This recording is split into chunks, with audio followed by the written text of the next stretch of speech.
His Eminence, Dr. Aref النايض, the founder of Kalam Organization for Research and Media in Libya, and he is the keynote speaker in the third topic under the title An Inclusive Citizenship Charter, a new resource for leaders and a commitment, an invitation for commitment. We are glad to welcome him, and and his contribution with us today.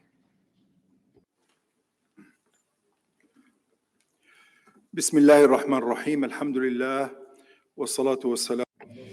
In the name of God, the most gracious, the most merciful.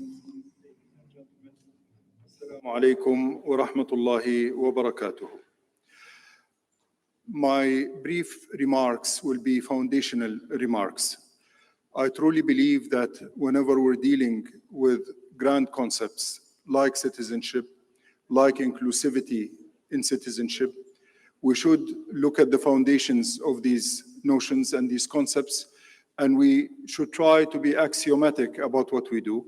What are the roots of these frameworks? What are the roots of these basic notions? There have been multiple approaches to citizenship and to inclusivity in citizenship. Most approaches have what we could term an interesting feature of being top-down. They're often associated with the notion of the nation state, and then from the notion of the nation state, we get the notion of participating in the nation state as a citizen, and then we begin to speak about the rights of citizens and how these rights of citizens can be extended in a more inclusive way so that we can achieve inclusive citizenship. There is a lot of merit in these approaches, and what I'm about to say is not in any way to diminish the value of these approaches. For Muslim theologians and scholars, there have been many commendable efforts to use this kind of top-down approach to try and find resources from the Quran and the Sunnah and the great tradition of Islam that actually kind of founds or shores up the idea of the nation state and the modern idea of citizenship. And these efforts are definitely worthy of a great deal of respect, and we have seen some of these efforts in this very conference and in previous conferences on the topic. What I would like to suggest today is that perhaps there is a different approach to this. Rather than beginning with the nation state, and rather than beginning with a kind of a juridical concept of the nation state and then citizenship as participation in the nation state, perhaps we can take a different approach and come from locality to the upper concept of the nation state. I believe that if we look at the granularity of the nation state, if we look at the, if you like, the fractal nature of the nation state, we'll find that ultimately it boils down to relationships between persons who are proximate to each other, who are living with each other, co-living, or what we call al-aish al-mushtarak in much of the literature of Muslim-Christian dialogue for many decades now, is very important, this living together. But this togetherness is essentially a proximity. It begins like a physical proximity. It's also a cultural, societal, and educational proximity, linguistic proximity, but it's a proximity nevertheless. I believe that it's possible to approach the concept of inclusive citizenship beginning from that locality rather than beginning from the upper concept of a nation state. And to begin with what we may term duties of proximity. What are the duties entailed by living next to someone? What are the duties that neighbors have towards other neighbors? What are the duties of neighborliness, if we'd like to use that term? Very fruitful in achieving a more comprehensive concept of citizenship and inclusive citizenship. You know, the whole concept of an ethics based on duties rather than on rights is quite ancient and is often forgotten. We have gotten used to the concept of human rights, and it's so foundational today. In most of the charters, it is always a rights discourse. We seldomly speak of duties. It wasn't always the case.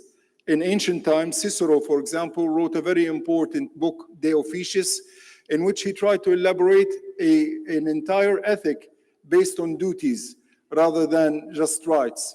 And in more modern times, the famous Immanuel Kant, in his Critique of Practical Reason and his other works on ethics, tried to speak from duties, as a matter of fact, from an ultimate duty, or what he termed the categorical imperative. And definitely there is a kind of a duties-based ethics that's feasible. I believe that neighborliness comes with duties.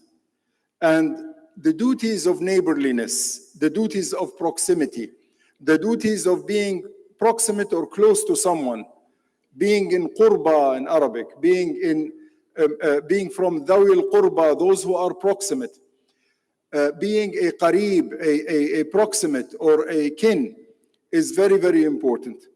And in modern times, they developed in mathematics and the computation something which is called cellular automata.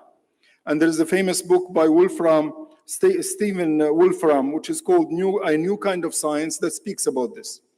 Mathematicians and scientists discovered that if you begin with very tiny units, which they call cells, even when they're very simple, even when they're as simple as having just two states, on and off, okay?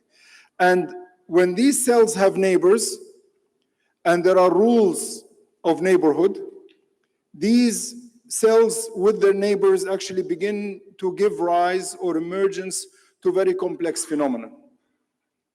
I believe the nation state is like that. There are two ways of conceiving of the nation state. You can do it juridically and think of a constitution that is abstractly written, that is imposed and is the nation state's constitution. Or you can think of the nation state as an organically growing organism of sorts, a structure that has historically risen from the neighborliness between its local communities. I believe that we should look at this possibility of looking at citizenship from the bottom up, looking at neighborliness as foundational. From a Muslim theological perspective, I know that there are many theatricians who have tried to find the concept of the nation state in the writings of Islam. But I think if we look closely, we'll find a more abundant literature on the duties of proximity. Rasulullah sallallahu alayhi wasallam, the Prophet of Islam, peace be upon him, spends a great deal of time and effort teaching the duties of neighborliness. What you owe your neighbor. As a neighbor, what it is that you have to do towards your neighbor. And it is very interesting that this neighborliness is not limited to Muslim neighbors. The Prophet of Islam, peace be upon him, practices neighborliness towards his non-Muslim neighbors. And in the Quran it says, Al-Jar al-Junub. And Imam Qurtubi, one of the great exegetes, explains that's the limb in trade and in other ways of life. And when they were sick, he went and visited. And when they died, he attended their funerals. This is extremely important. The companions of the Prophet, peace be upon him, and may God be pleased with them, also practiced this. And this was the common Muslim praxis for centuries. This praxis of locality, of local responsibility in community is extremely important. It is not merely a moral teaching or ethic that is just about being nice to your neighbor. It's actually, I claim, constitutive of what it means for a nation to be a nation, what it means for the nation state to be a nation state.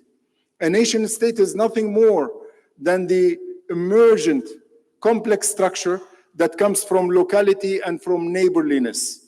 Therefore, when we want to build inclusive citizenship, let us not think of this merely as an abstract concept to be imposed from above by a nation state upon its citizens, or rights to be extended to this or that group, but let us think of these rights as actually stemming from duties ultimately.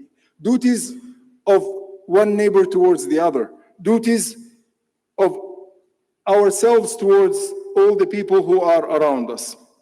The Prophet of Islam, peace be upon him, summarizes in a beautiful hadith what the duties of a neighbor towards his neighbors are. He asks, do you know what the right of the neighbor is? And then answers, if he seeks your help, you should help him. If he asks for a loan, you should lend him. If he becomes poor, you should support him. If he falls ill, you should visit him. If he dies, you should mourn him. If there is a calamity that befalls him or a crisis, you should comfort him. You should not build higher than his house so as to block the air.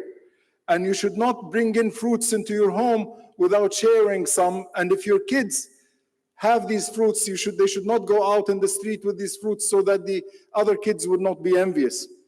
If your neighbor can smell the aroma of your food, you should share it.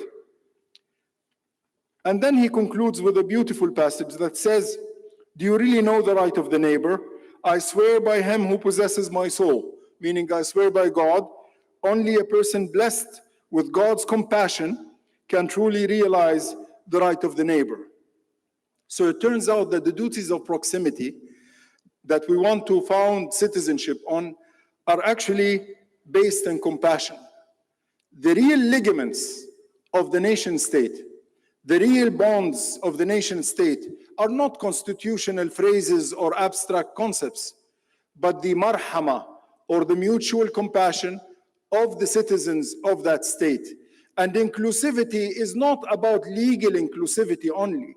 It is about being included in this contract of compassion, if you like, this bond of compassion between us. This marhama, which is foundational in Islam. Allah Azza wa Jal, our God is called Ar-Rahman, the compassionate. And his book to us is Hudan wa Rahma.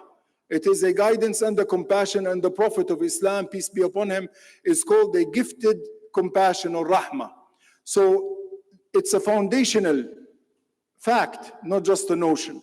And this foundational fact constitutes locality. It constitutes neighborliness. And it is the foundation and basis for our duties towards each other as neighbors. From locality, we can build wholesome villages and towns and communities and cities and nation states.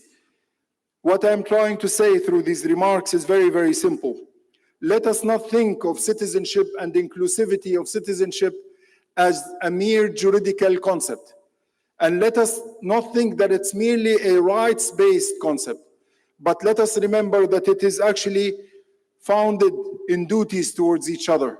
And that these duties actually turn out to be duties of love and compassion. The duty to love God and to love our neighbor, which was the basis of the Common Word Accord that we had sent out to the world in 2006 with His Highness Prince Ghazi bin Muhammad of Jordan, and for which we got overwhelming responses from the world's churches and other communities. I believe that we should go back to these fundamentals, and as we conceive of citizenship and inclusivity in citizenship, let us remember that we must include each other in our hearts, in compassion and in love, as neighbors and as approximate people who together, in a loving way, can give rise to nation states that are actually founded in God's love and God's compassion. Thank you very much, everyone. Assalamu alaikum wa rahmatullahi wa barakatuh.